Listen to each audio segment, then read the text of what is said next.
Evil is back. The Drool King Lotor has returned with a dark energy that can destroy the galaxy. Our only hope? The Voltron Force, a team of 5 heroic pilots that control 5 awesome robot lions. When Lotor's monstrous road beasts attack, the lions come together to form Voltron, defender of the universe. Oh, let's Voltron! Oh, let's Voltron! Oh, let's Voltron! Welcome, Voltron fans. This is Mark Morrell, your host for Let's Voltron, the official Voltron podcast. And we're here once again for another episode review, and we've got some help. So I have to bring on my co-host, Greg Tyler. Welcome, Greg. Spoilers, I was on there before you introduced me, so sorry. Anyway, glad to be back with you, Mark, and very glad to be back with our special guest who will be helping us to talk about the Joyride to Doom. And who's our special guest? It's Tara Scully. So hey, guys. Tara. Hey! Hi, how are you? Great. It's wonderful to have you back. How are you? Good, been very good. It's really good to be back with you guys. Yeah, it's been a while. I know. Well, October, I missed you at VoltCon. Well, yes, I was not there, sadly. Yes. But yes, hopefully this year all the lions will come into alignment and we'll do it again. I saw Tara at VoltCon. Yes, we saw it. It was a good time. We missed you, Greg. Yeah, it was. Yeah, missed you all too. Another time at the Texas Roadhouse. Yes, Texas Roadhouse. That's our new spot. And who? When was the last time you were on the podcast? It's been quite a while. Oh, it's been maybe early last year. It's been, or maybe 2019. It's been a minute. Yeah, it has. And we're not talking a New York minute. It's No, more like an Alabama minute. Yeah. It's been a while. So I wanted to introduce to everybody what we're going to be doing as a contest for the next month, but we want to find out what's going on with Tara first. So why don't we find out what you've been up to since the last time we talked?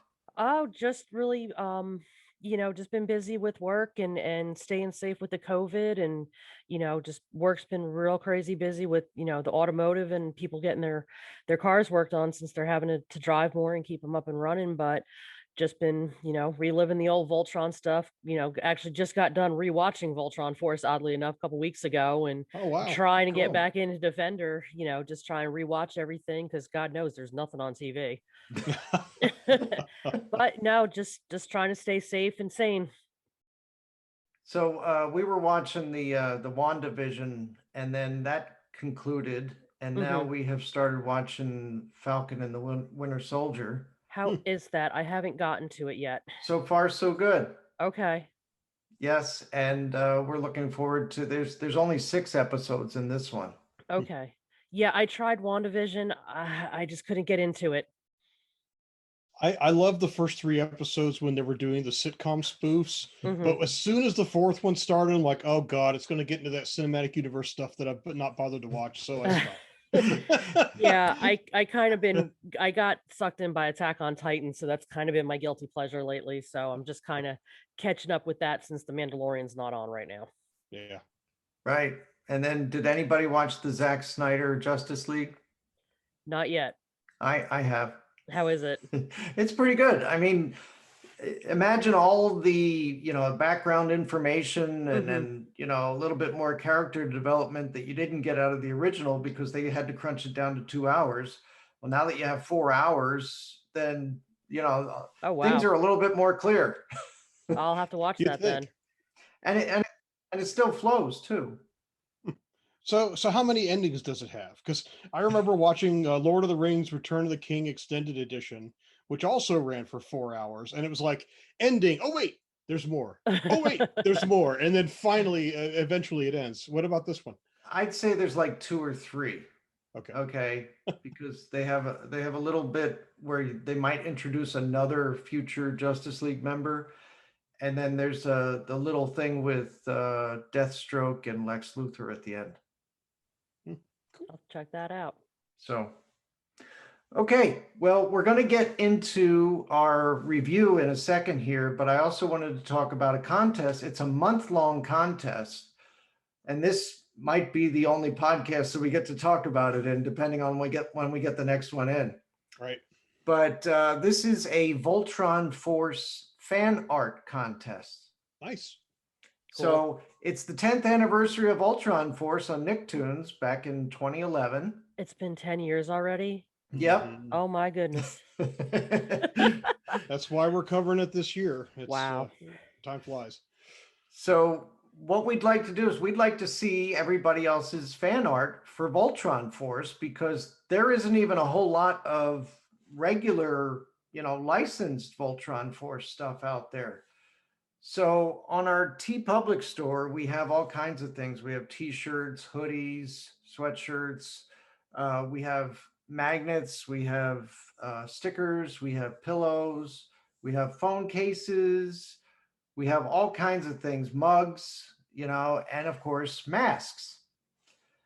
So what we'd really like to see is an original design by artists who are basing it on the characters, vehicles, backgrounds, whatever, from Voltron Force itself. Now, you can't use any IP original designs in your design. So you have to make sure everything's original from you, and it can be based on those characters. So we're not expecting to see it exactly as we saw those characters in the show, but we're going to see a variation of what that looks like. So basically everybody likes to do fan art, and we never really got a whole lot of fan art from Voltron Force. And when we go to see everybody at VoltCon this year in October, we'd like to see some people wearing maybe Voltron Force shirts, even though they're not officially licensed. Okay. Sounds like a plan.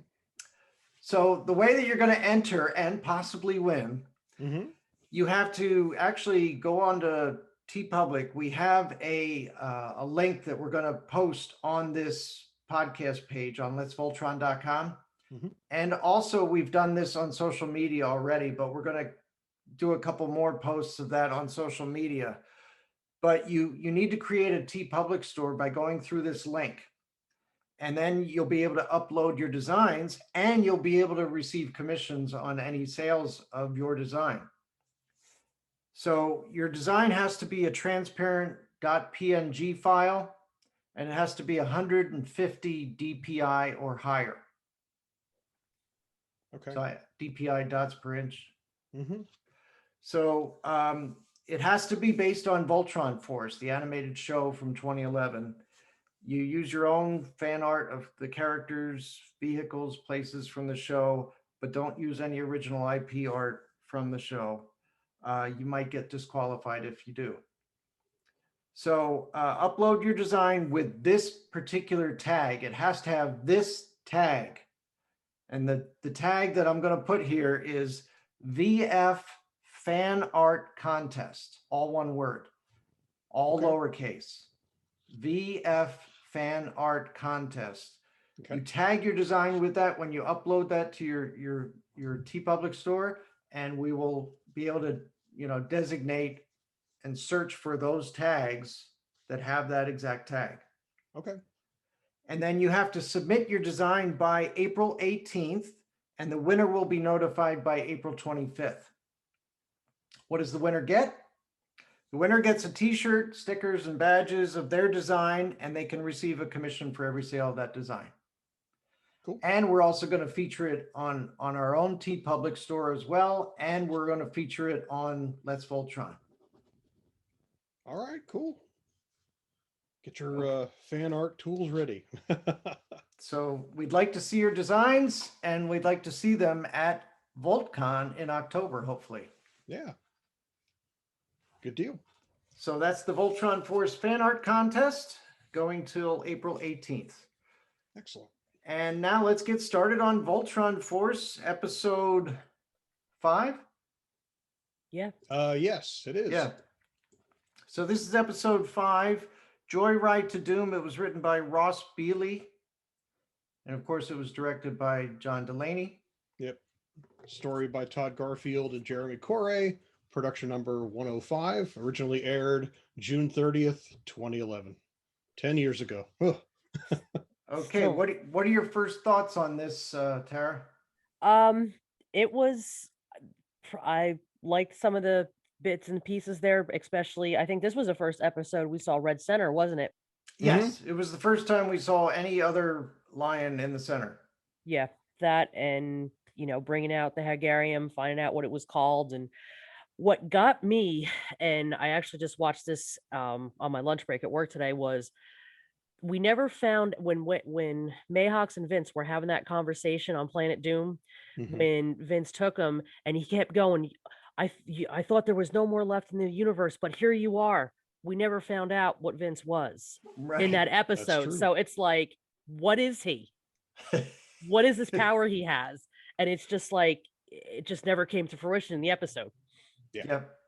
There's a small hint of it elsewhere, not in the show, that I can touch on when we get to that scene. Okay. But there's very little, and amazingly, 10 years later, almost no one who worked on the show has said much about how season 2 would have panned out. I mean, we've had little tantalizing hints, and of course the that epilogue and the 30th anniversary book and all that. But and what John Delaney told us in our interview with him. Yeah, but I keep thinking there's got to be more. Right. Oh well. But it would have been good to see it all come out where we get to see that fifth energy planet, where Voltron was originated from, and maybe even Vince. Yeah. And there was a comment, I guess, I guess that's later in the episode, so we'll talk about it when we get to that. Okay. All right. Anything you want to say about it, Greg? No, except for one scene, I really, really like this episode. There's one scene that bugs the bejeebers out of me, but other than that, I really like this episode a lot. So when we get to that scene, can we guess if it was the one that bugged you? You can guess all you want, and I will absolutely tell you. Oh, okay. Okay. Yep. All right. So we start off in the control room in the Castle of Lions, and they're showing a video of what had happened when the Roby spider had gone after Voltron, and Pidge was trying to show them some peculiarities about the Hagarium and everything. So Daniel and the cadets are there, and so is the rest of the Voltron Force. And Daniel thinks it's kind of boring. He would. Typical Daniel fashion. Yes. Yep. So Pidge wants to really talk about what had happened to Voltron during the time that they were exposed to Hagarium, but he didn't know it was called Hagarium yet, right? Pidge isn't calling it Hagarium yet. Right. But he just calls it a form of dark energy. Yes. Mm-hmm. And he knows that it weakens the power of the lions. Okay. So what he'd really like to do is get a sample of that to run some tests on it. Maybe they might be able to strengthen Voltron around this dark energy. Right. But of course, Daniel is being Daniel. And what does he do? He runs off and steals the keys to the lions. Well, he has a little conversation with Keith and everybody about, why don't we just go to Planet Doom and do something about it? And Keith says no, and they need to learn a little bit about battle strategy, and Daniel wants to hop in the lions, and Keith says no, you're not getting any time in the lions. And so back and forth. And then Lance says, well, if you want to learn so badly, then how about you start studying your galaxy navigation charts? How convenient. Yeah. So that's what they end up doing. Then the next scene, you see Larmina and Vince and Daniel looking at navigation charts in the way that you see them holographically, And this is a cool thing, because a similar thing happened when we got to Voltron Legendary Defender, and we saw how they were looking at navigation charts in a similar way. Yeah, I remember the scene where Karan is saying, "We're here," and Earth is way Yes. over here. Yeah. But in this one, they were actually looking at how far Planet Doom is from Eris. And then, of course, Vince picks on Daniel and he says, and then there's this other planet, and it shows up on top of Daniel's head. Yeah. But it is kind of weird that they're finding out exactly how to get to Planet Doom while they're studying their navigational charts. Yes, how coincidental. Yes. Very coincidental. So, while they're discussing, the fact that they don't like studying navigational charts, and Daniel keeps on hinting, we should try to get some time in the Lions. Larmina actually says, I don't like piloting the Lions, but you know what I like even less? Studying navigational charts. So she actually agrees to do it. They sneak up, and of course, Daniel, because he's got his fast speed and everything, he's able to dart in, grab a couple of keys, and come back out again. And he asked before he went, which lion key do you want? And Larmina said blue, and then Vince said green, and of course Daniel wants black. But he wasn't able to get green because Pidge was using greens for some reason. So he was able to get red for Vince. That's because we had to wait for the DJ Prong episode to get green center. That's why. Yep. And he wanted to know if Vince could handle the heat that Red was packing. Yes. That's right. Yes. So now they're taking them out for a spin, and they're on the surface of Eris right now, and they're just like playing a game of tag.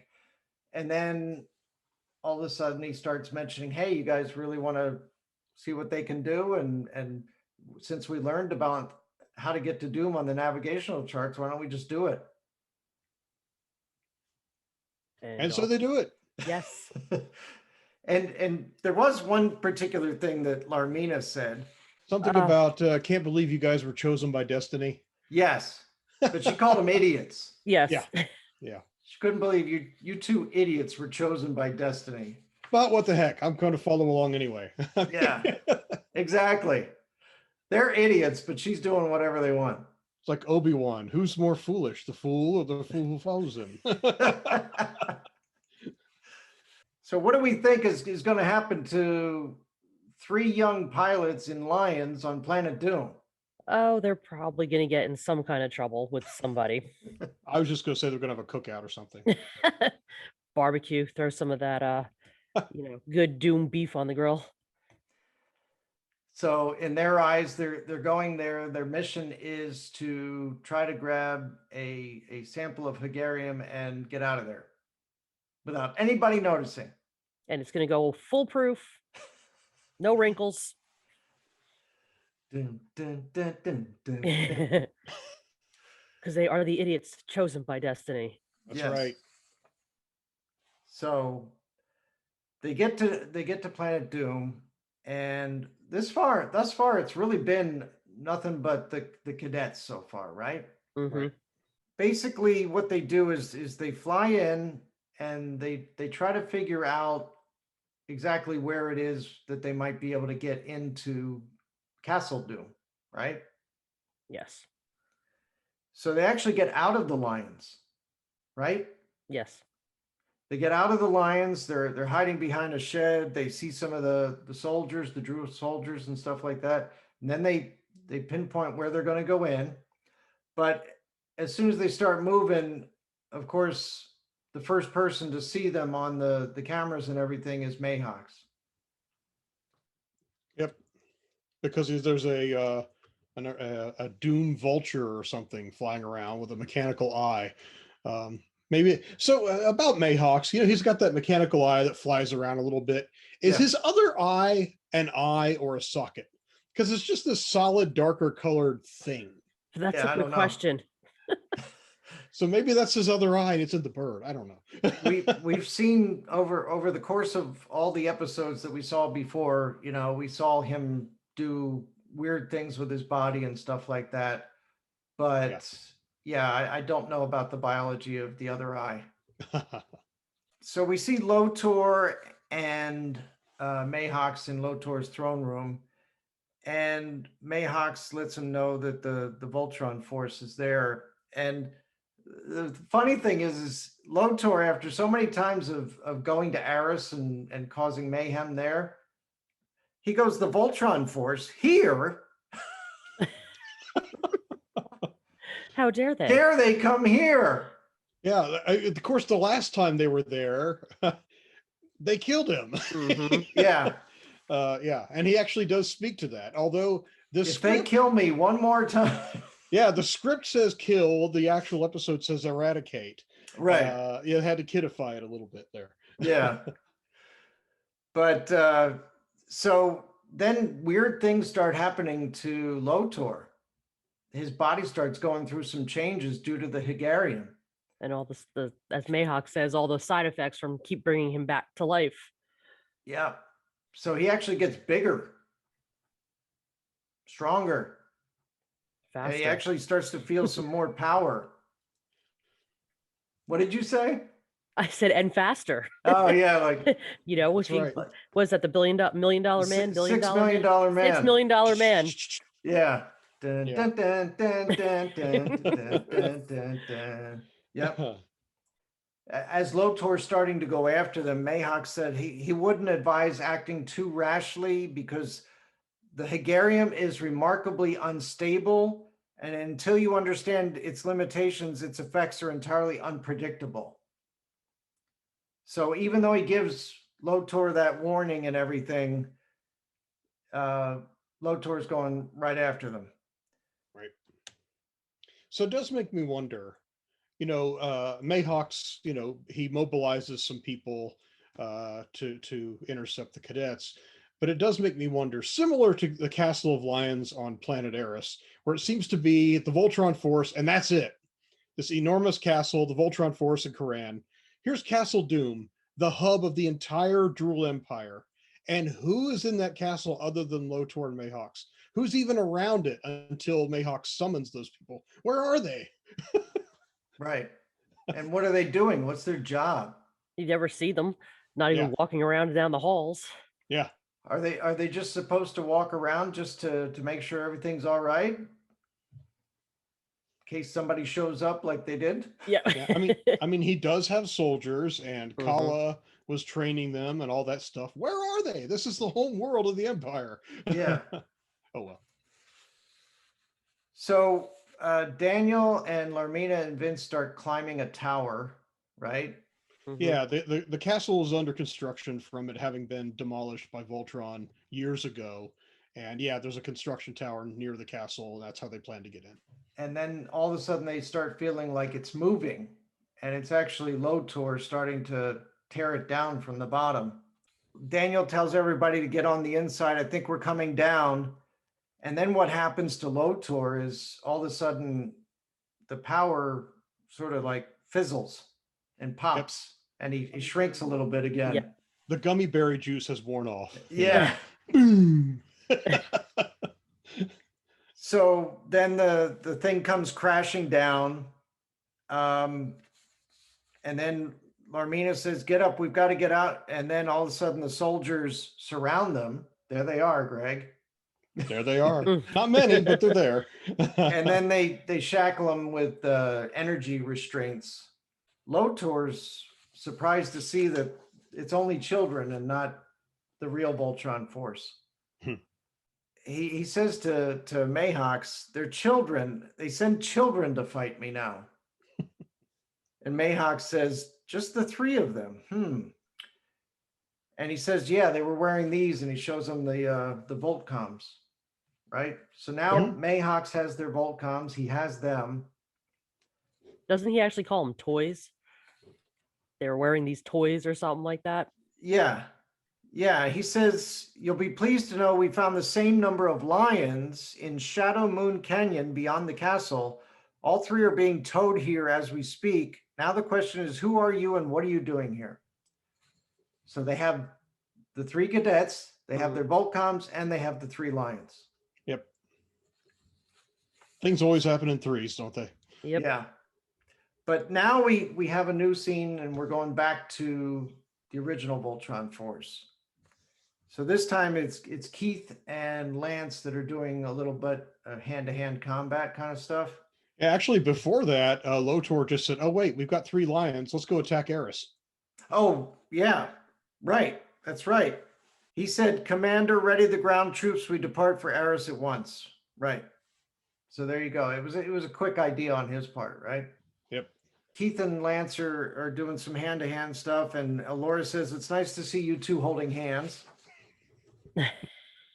All of a sudden, the Pidge says, "Attention, we're on red alert. Repeat, red alert." And Keith says, "What is it?" And they said, "We've got company. They just detected a huge fleet of Drool ships approaching."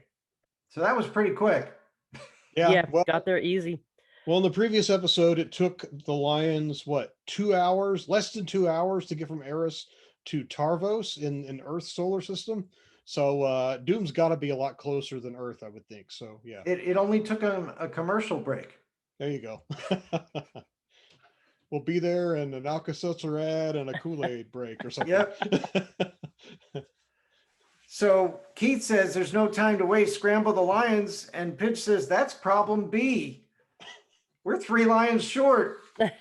So of course Keith's surprised, and Elora says, "How is that possible?" And Lance says, "Daniel, that's how." I like the way he just immediately blames Daniel. Now, yeah, he's the one he's real restless and all that, but 3 are gone, not just 1. Right. So Mayhawks, we're back to Mayhawks' lab this time. And he says, "How adorable, 3 junior members of the Voltron Force have come to visit Planet Doom. Do you feel like telling your Uncle Mayhawks what you plan to do here?" Uncle Mayhawks.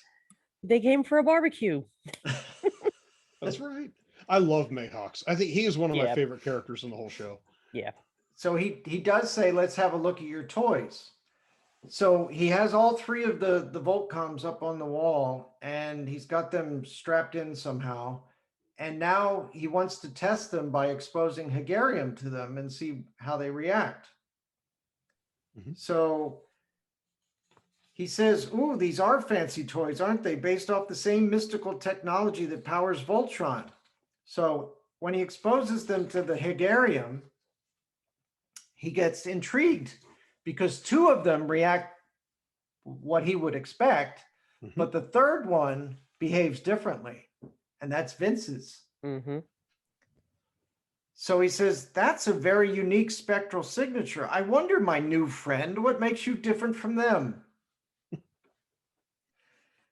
So Mayhawks is learning more about, number one, their Voltcoms. He's learning more about the cadets, and he's learning more about the lions. And all because the 3 cadets decided to go to Planet Doom. Mm-hmm. So by going job, there, guys. they've made the enemy know them even more, which means know their secrets, basically. They may have had more of an upper hand against Mayhawks and Lotor had they not gone on this trip. Yeah. Not the brass crayon in the box to pull that one off. Yeah, Right. although I don't think the Voltron Force themselves would have been able to, No. to do it because the kids got in because they were kids and Mayhawks was curious, and I don't think the Voltron Force would have gotten far enough in to get the Hegarium. So that's a plus.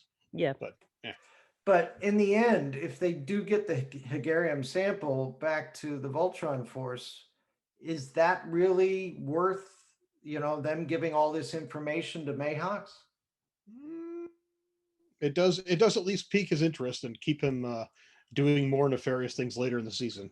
So yeah, good point.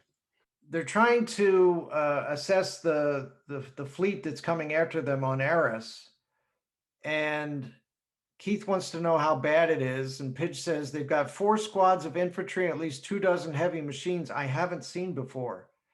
And Keith wants to know if there's a row beast, and they're not seeing a row beast at all. So Hunk, Pidge, take your lions and see what kind of damage you can do. So Hunk and Pidge are the only one that can go in lions. And then Alora is going to man the castle defenses. And Keith and Lance are just going to go out hand to hand.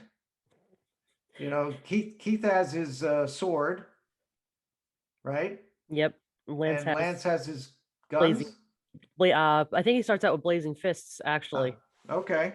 Yes, and so I had to look that up actually because I saw him do the thing where his hands flared up, and I thought, well, what are those called? Well, it turns out that on the old Nicktoons website, I just looked this up last weekend. They were called hot hands. Hot hands. Okay. Yes, and so I think this is if I remember right, this is the only time they're used. I might be misremembering, but most of the time he has those twin pistols. Yeah, the magma Yeah, pistols. yeah. But I think at least they're not called that in the episode, but yeah, at least on the Nicktoons site they were called hot hands. Okay. So a commander is speaking to Lotor and he says, would you like to lead the charge? And Lotor says, no, take your men and decimate their defenses. If you see any lions, keep them busy till I return. I'm going to claim a prize I've been after for years. Gee, I wonder what he's going after. A certain princess, maybe? Yeah. And then we get to the scene that I think is one of the creepiest scenes in the whole show. When we get there, I'll tell you. I think we could probably guess, but please tell us anyway. So Lance says, Keith says, let's do this. Lance says, I'm feeling frisky, and they start going into battle and they start trying to tear things up. So now we're back on Mayhawks' lab, and he's got Vince all tied up. And he said, yeah, something, these run some tests, and then he was talking about hopefully you'll pass out before they hurt, or these are going to get painful or something like that. Right.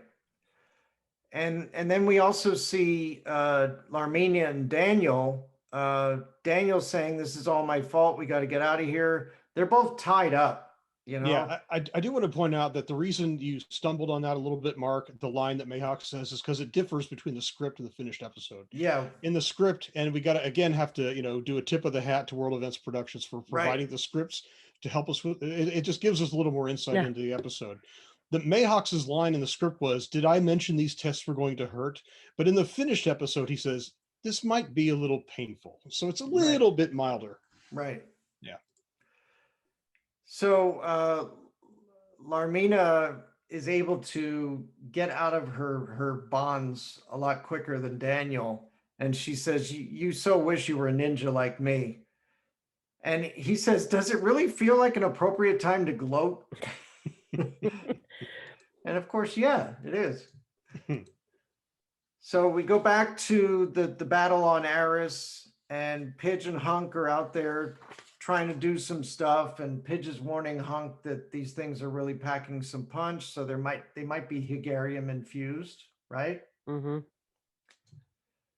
So, and then Hunk says, too late for the heads up. I'm trying to avoid the heads off, because they wrap him around the head. And then Lance is able to get his magma pistols to form into his hands, and he fires, taking out 2 squads. The pistols retract, and he blows on his smoking index fingers. Did you see that? Yeah. Keith and Lance are both fighting, and then he says, focus. Keith says, focus on driving the tanks towards the lions. And then Alora says, roger that. And then, just then, Lotor appears in a hole behind the where she's sitting. Yeah, she's basically inside of a pod with laser guns in the front of it. And it is, it's sort of the driver for all the other guns around the castle. So she's pointing in the guns and firing. The other guns are presumably following whatever that her gun is tracking and firing as well. So she's in the pod, the rear wall or the hatch or whatever's been torn open, and there's Lotor. And it's just so creepy. Isn't it? It is very creepy. Yeah. And this show, a lot of people criticize the show for having a kiddie or juvenile look to the art design and the art direction. I really like the design of the show, but for a character who is he's not drawn as I think it's a little bit of a milder tone to the show than what you get from Go Lion. I mean, Yeah. Lotor is more severe looking in that show. Here he's a little more toned down, but even that, when he's got all the crazy Hegarium bubbly things all over his body, is bare chested, and he breaks into this pod and says, hello, princess. Yeah, that's creepy. Yeah. Yeah, And doesn't he say something like, "This is the form of your new king"? Yeah. Yeah. Mm-mm. he looks a little bit like the Toxic Avenger. Or Swamp. Yeah, Swamp Thing. That's what I was thinking. Yeah. All right, so we're back in Mayhawks' lab, and I love this line by Mayhawks because he uses a line from The Princess Bride. Mm-hmm. Inconceivable. Yeah, and he changes the way he says it too. It's not completely Princess Bride, but it is definitely a tip of the hat. Right. He says, your biology has traces of the energies that power these devices, the energies that power Voltron, which means you must be one of them. I thought they disappeared from the galaxy long ago, but here you are.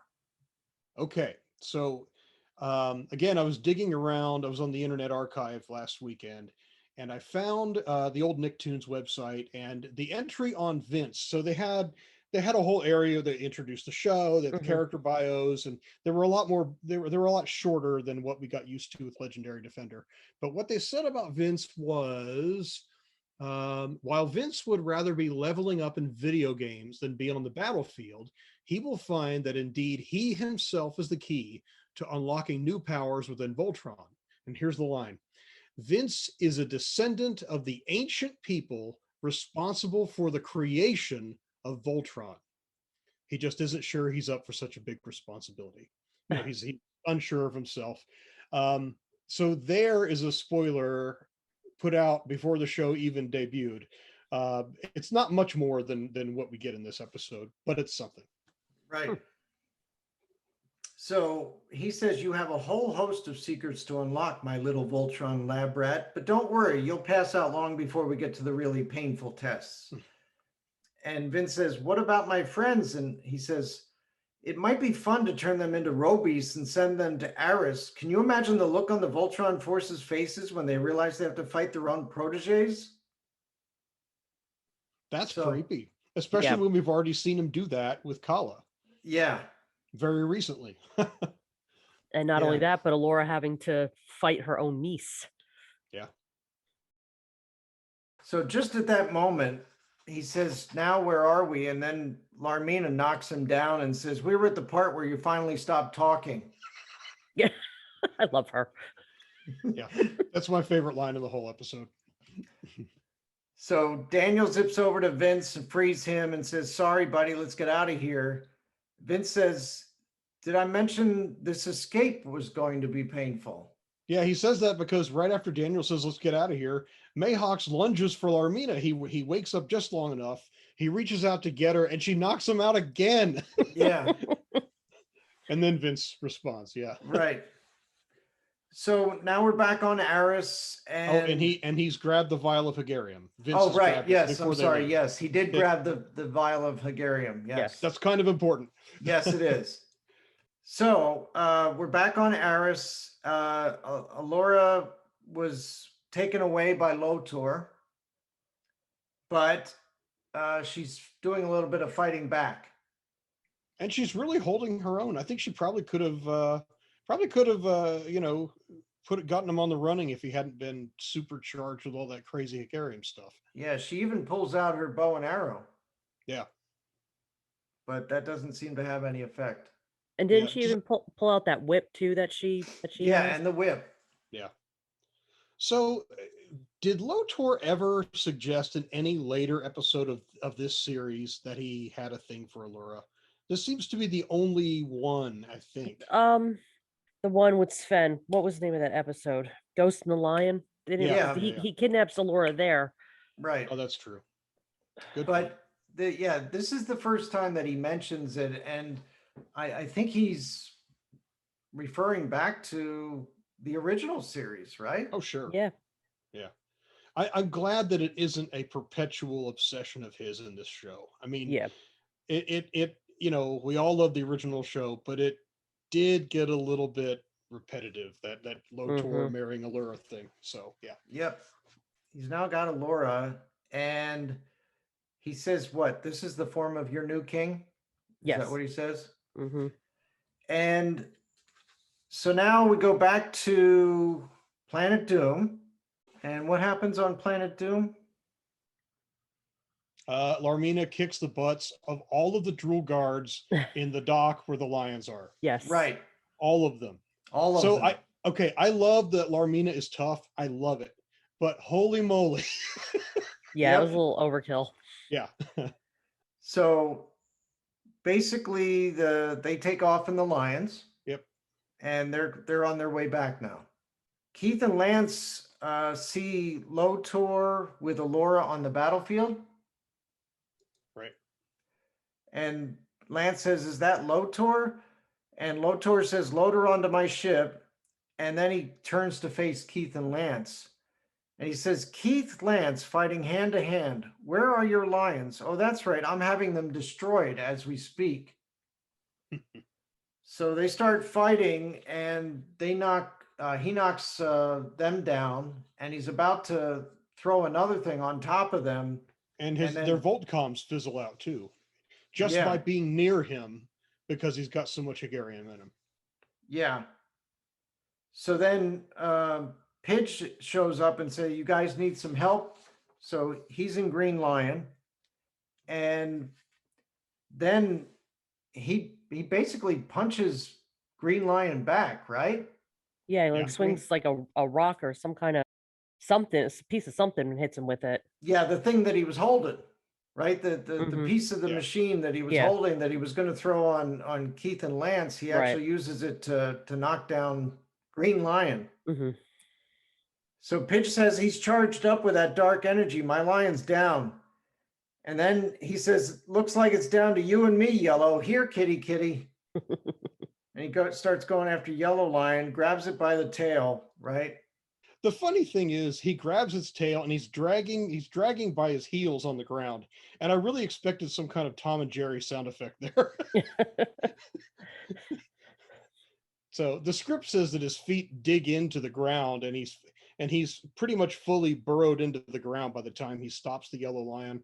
But they just had him sliding along and dragging his heels in this episode. I guess probably because it's cheaper to do that, just to crank the animation out without having to go below ground. Right. But it's a little comical. But Hunk was on his way to try to rescue Allura, right? Hmm. Yes, and then he grabs the tail. Yeah. Right. So in the meantime, the cadets have come back, and Daniel wants to say, "I'm sorry," but Lance says, "Just get your tails down here and pick up me and Keith." And then they get to the cockpits, and you see one over top of the other image of what's happening in Black Lion and what's happening in Red Lion. Mm-hmm. And both Keith and Lance say to their respective cadets at the same time, "Move over." So that was pretty funny. Yeah. Yeah, so basically, Allura was on a shuttle headed to Lotor's flagship, and Hunk was trying to intercept, but then he gets thrown down by Lotor. So Larmina chases after in Blue Lion. Which Okay. is cool. I like that Larmina is the one who ultimately rescues Allura. Yeah. Right. There's a soldier that's saying to the princess, "You can paw at me all you want," but the Blue Lion paw rips through the wall, throws the soldier in the air, a freeze ray shoots in, and it bursts Allura's chains, and she runs to a hole in the shuttle and leaps out and lands in Blue Lion's jaw. And then what does Larmina say? I know. I know, the back seat. Yeah. As she scoots over. Yeah. So Allura says, "All present and accounted for." And Keith says, "Welcome back, princess. What do you say we form Voltron and cut Lotor down to size?" So they form Voltron. And then Lotor, with a maniacal laugh, says, the whole force has reunited and formed your precious Voltron for me. How kind of you. And then he said, I always dreamt of this day, the day no Robeast fights Voltron, the day I destroy you with my own hands. So do we really think Lotor has a chance against Voltron at this point? If he's got enough Hagarium, you might not know, but he thinks if he's got enough Hagarium with that ego, and if it takes that, takes enough of Voltron's power, he thinks he might. Yeah. Well, but I can see why Hunk would say what he says next. well, I mean, all right, I'm going to stop him now. Yeah, exactly. I mean, they really don't think he has a chance against them. No. And what ends up happening is he raises the leg, the yellow leg, and goes to stomp him, but then he suddenly dives, grabs the lasso around Yellow's neck, charges it up with Hagarium energy. Yeah, he just grabs the lasso, yanks upward, Mr. Maybe 10 feet tall with super duper Hagarium, yanks upward, and a 300-foot robot falls on its back. Yes. Exactly. So then after Voltron falls on its back, then the Drool machines on each side, 4 on each side, they launch the Hagarium ropes across Voltron, and they struggle, but they can't get up. Yeah. And then Lotor grabs one of the saw blades off one of the machines and starts getting on top of Voltron's chest and then starts sawing it. Mm-hmm. What the heck? Yeah. And right down the middle. That is what I hate about this episode. Okay, let's pretend you have a car in your driveway and you have an X-Acto knife that is so sharp you can slice through your car without any effort. Is an X-Acto knife going to cut your entire car in half from top to bottom? No. Valid The saw point. blade is what? Maybe 12 feet in diameter, and he cuts the entire robot in half. Yeah. Down the midline. Yeah, and he's not done with that either. I mean, Daniel and Keith are jumping out of the way because the blade's coming through into their cockpit. Mm-hmm. Mm-hmm. But he also goes after the 2 legs. He chops them off. Yes. See, when I saw this the first time back in 2011, I was like, how can this be possible? How can this happen to Voltron? Yeah.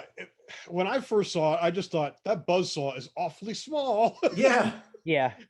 That just bothered me. It's like, yes, if that's what you want to do in this episode, then for crying out loud, animate a giant blade that he can pick up and act with. I thought I was the same thing, Mark. It's like, first time I saw it in 2011, it's like, okay, here's this robot. He takes laser fire. He can take, all these things that the blasters and all kinds of stuff that a Robeast can throw at it. A saw blade's going to take it out. Yeah, exactly.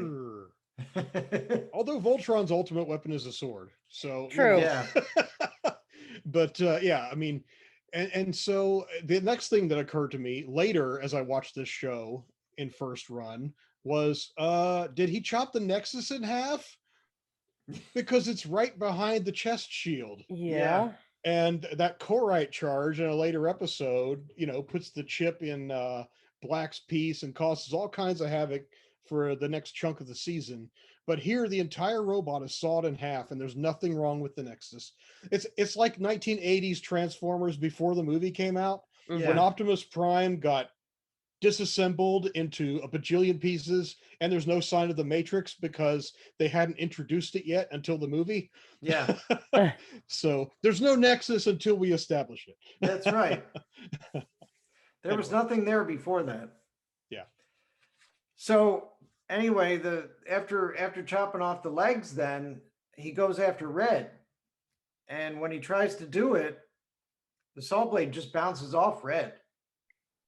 And Lance was thinking that they were going to have to get out of there, but he starts to turn and he sees Vince starts glowing. And he goes, Vince? Keith says, Lance, what's happening? And Lance says, and then Alora says, Lance, talk to us. Lance says, did you guys know that Vince glows? I love that line too. Yeah. So basically, Vince starts doing his thing, and then all of a sudden, the broken parts from Voltron start all forming back together again, and Voltron becomes one again. Power of the Lions brand crazy glue. Don't leave Eris without it. Basically, the red line glows even brighter with rays of energy, and Lotor says, "No, I'm too close," and then Lance says, "I'm forming the head. I'm forming the head."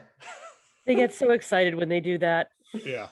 So imagine if you were in the Lions and the legs and the arm, one arm has been severed, and because of Vince glowing, everything gets fused back together. Voltron flies up in the sky. You don't see a lot of this. A lot of this is just sort of No. you were cutting away. But presumably the robot levitates, and then its arms and legs come off again.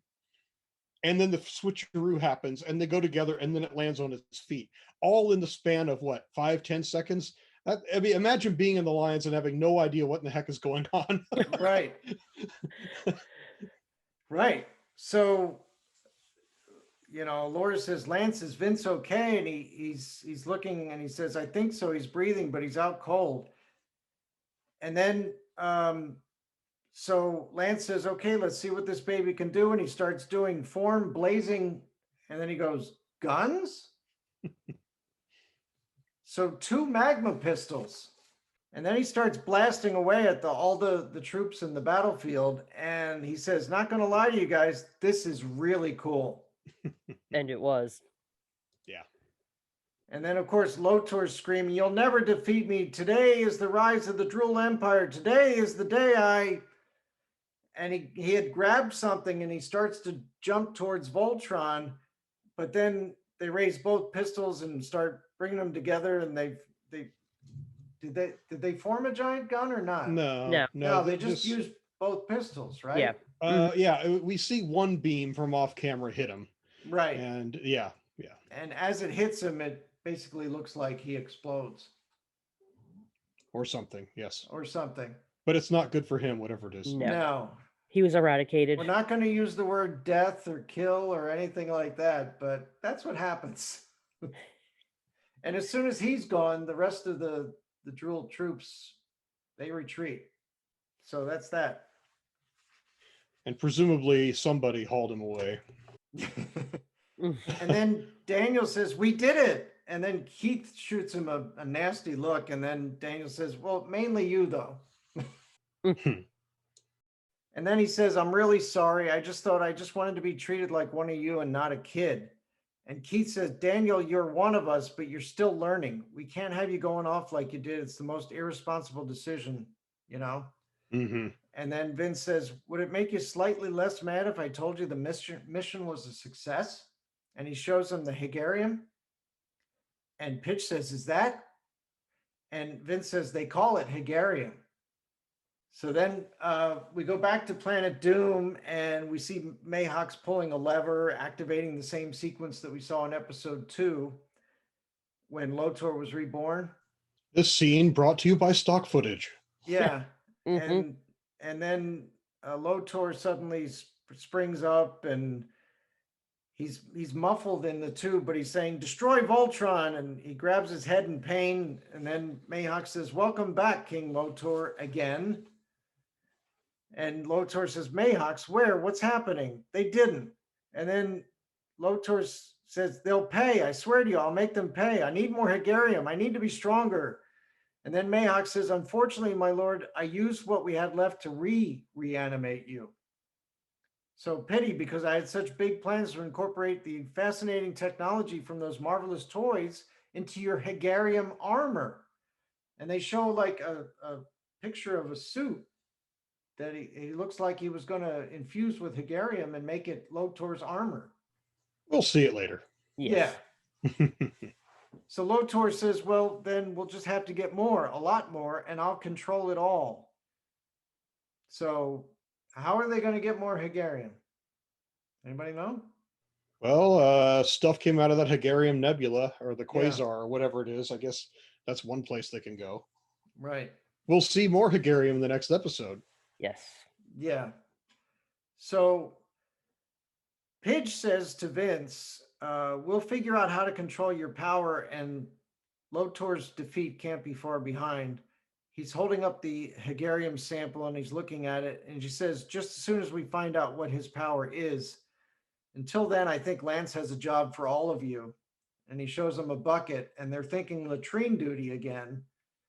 But no, this is a much more adult punishment, says Lance. And he opens the door to the lion's den to reveal Yellow Lion is a little dirtied up from their battle. And he says, you get to be responsible for cleaning up after yourselves. Doesn't get much more adult than that. And you get to spend time alone with the lions. It's everything you asked for, Danny boy. How does it feel? Daniel says, great. And that's it. Yeah. What did you think? What do you think, Tara? It was one of the I enjoyed the episode, except like you were talking about with Allura and Laura Lotor.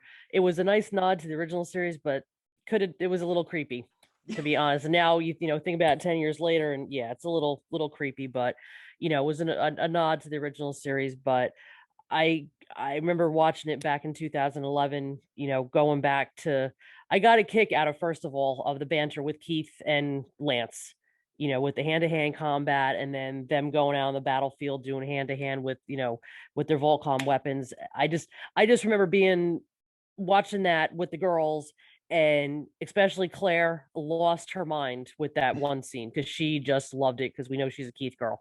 But it was just the band, with the two of them, it was great just to see them going back and forth, and the friendship and the rivalry that they had. Same thing back to when it was in the original, the way that they had it. And Pigeon Hunk off doing their thing with the lions fighting. It was, just kind of keeping it alive with from the original. And and then I just remember losing my mind when going back and seeing Red Center and having them switch all around. That was like, this is great. This is awesome. This is, where did they come up with this? Right. And then, going down into the deeper episodes when you get to see everyone's version of it.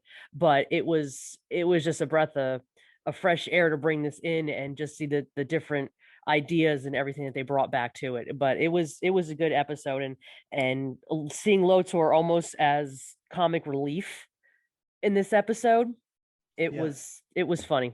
It was nice not to have him be that, he's the villain and everything, but not so serious, not so obsessed with Allura, and just to be a little bit of a comic relief was fun. Yeah. So the one thing that gets established in this episode, besides the fact that they formed the head with a different color lion, is the fact that every time now that Voltron seems to be in a heck of a lot of trouble, if Vince isn't there, what are they going to do? Right. Agreed. Seems like Vince is Voltron's savior at this point. Yeah. I really wish that scene, and it's not just a buzzsaw, although that really does bother me. I really wish that they had done something different other than sever the robot, cut him into several pieces, and then in the matter of seconds, Vince glues them back together and they change formations. It feels like it was a little too far. Lotor got a little too far, and Vince snapped it back too quickly. I wish there was something a little bit less severe. I mean, it's one thing only to bisect the robot. Yeah. But you're chopping off limbs and all this other stuff, and then magically, bam, everything's back. I just wish they'd been somehow a bit more subtle with that. I don't know. Because it felt a little, and I know we're watching an animated show, it felt a little cartoony to me.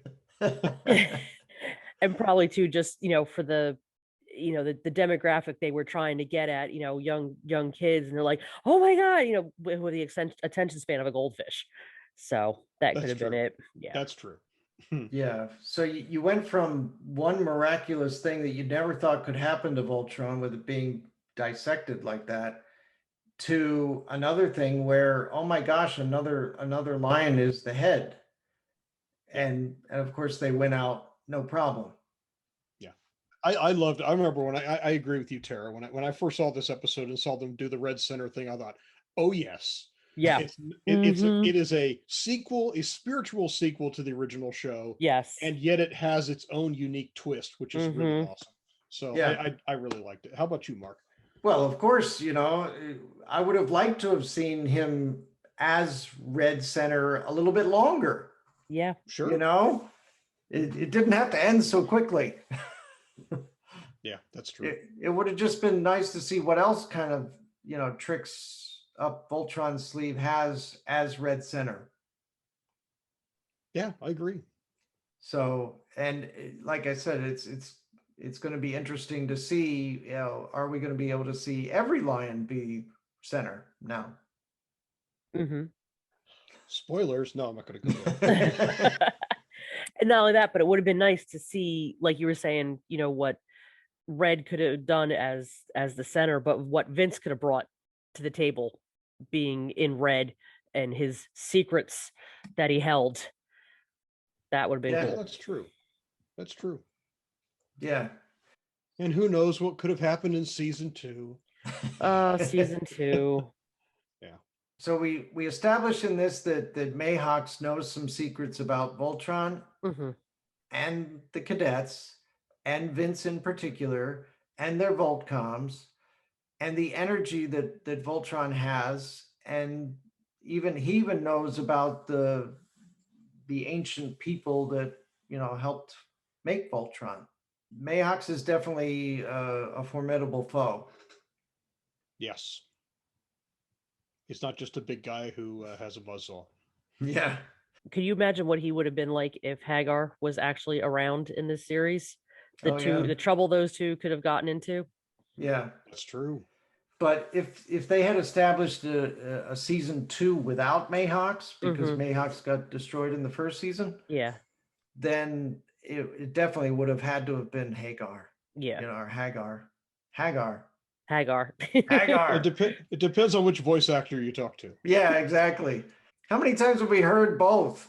Yeah. Lenny Weinrib always said Hagar. It was horrible. Yeah. Sorry. That's okay. Hagar the Horrible. It's a comic strip from Sunday Comics, okay? That's right. That's right. And sometimes Jack Angel would say Hagar. Oh, like, she's got the moves like Jagger. Yeah. But yeah, oh well. Hagar. Yeah. But anyway, yep, fun stuff. Yeah. So yeah, I enjoyed the episode, and it sets some precedents that we're looking forward to some things happening the rest of the season. Yeah. Fun stuff. So Tara, how does it feel to be actually reviewing Voltron Force episodes as compared to like Voltron Legendary Defender and other things? Well, this is my favorite. Well, I mean, I love the original, but this something, I don't know, was this is my favorite incantation of it. I guess probably because this is the first of the 30 years of it being away. This, the first time, because I remember when I saw the promos for it coming out, I actually stopped and said, what is this actually happening? And it was just, I love my Legendary Defender. I love Defender of the Universe, but this is my favorite because I guess it was a little bit more, a little bit more slapstick, a little bit more comedy, not so serious, but it feels good to be reviewing it. It really does. Good. Yeah. Good. We were glad to have you with us. Yes. Yeah. Thank you. Thanks for joining us. Absolutely. So we're looking forward to our next, what's the name of the next episode, Greg? The Hunkyard. The Hunkyard. That happens to be my favorite episode of the whole show. Yep. Cadet bonding. There you go. Yeah. So we're looking forward to that one. So the Hunkyard is coming up next, and we may have some other surprises as well. Oh, interesting. So we'll see. So thank you, Tara, for joining us. Anything you guys want to say before we go? No, thank you for having me. And it was good to be back, and hopefully we talk before October. Oh yeah. Absolutely. I have lots of trivia questions that I have to work on. Oh, that's right. Yes, I'm going to be the mistress of trivia. All right. Again, I actually just talked to Kevin this evening because I just bought my ticket this evening. Oh, Oh, cool. nice. So yes, so I have more questions in demand this year. All right. Cool. Looking forward to hearing them and not knowing the answers. And we're looking forward to seeing a little Voltron Force since it's the 10th anniversary. So Oh, I will make sure to have them. And did we not forget that this is the 40th anniversary of Voltron this year also? Go Lion, right? Yes, of Go Lion. Go Lion. So, but no, Wow. thank you for having me, guys. It was great seeing you again. Great to Okay. have you on. And we'll see you all next time on Let's Voltron. Let's go.